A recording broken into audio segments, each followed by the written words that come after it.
রাত ৯টা বাজতেই সাতা গ্রামে কেউ খাবার সেরে বিশ্রামের প্রস্তুতি নিচ্ছিল, কেউ বা গোছাচ্ছিল রান্নাঘরের শেষ কাজ। সেই সময় পাশের বাড়ির রান্নাঘর থেকে হঠাৎ করে দাউ দাউ করে আগুন জ্বলে উঠলে লেলিহান শিখা গ্রাস করে নেয় ৫টি পরিবারের স্বপ্ন, ঘর আর জীবনের সঞ্চয়। গেল ২৩ ফেব্রুয়ারি সোমবার রাতে উপজেলার পায়েলগাঁও ইউনিয়নের সাতা গ্রামে ঘটে এই অগ্নিকাণ্ড।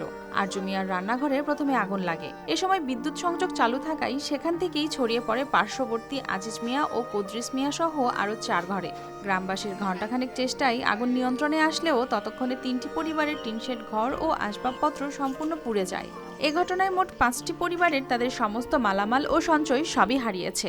বাসায় বর্ণনা করার নাই যে ক্ষয়ক্ষতি হয়েছে বা এই ফ্যামিলিগুলা যে এভাবে অসহায়ত্ব বরণ করছে, আমরা আসলে দেবার কিছু নাই। গত রাত্রে গ্রামের টোটাল পঞ্চায়েতের মানুষগুলো আসলে আমরা ও কথাটা তারা হয়ে গেছিলাম।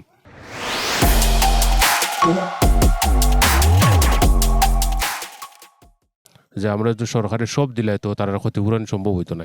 ঘটনার পরদিন মঙ্গলবার দুপুরে ক্ষতিগ্রস্ত পরিবারের মধ্যে উপজেলা প্রশাসনের পক্ষ থেকে শুকনো খাবার ও কম্বল বিতরণ করেন এই কর্মকর্তা।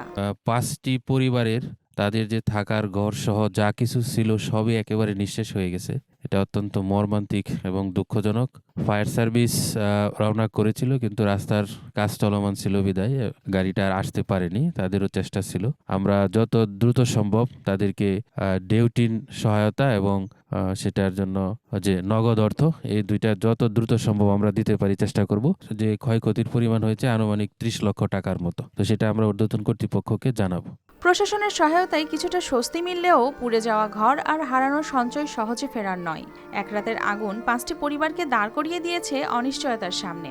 এখন তাদের ভরসা শুধু মানবিক সহায়তা আর নতুন করে শুরু করার সাহস। News desk, RTV।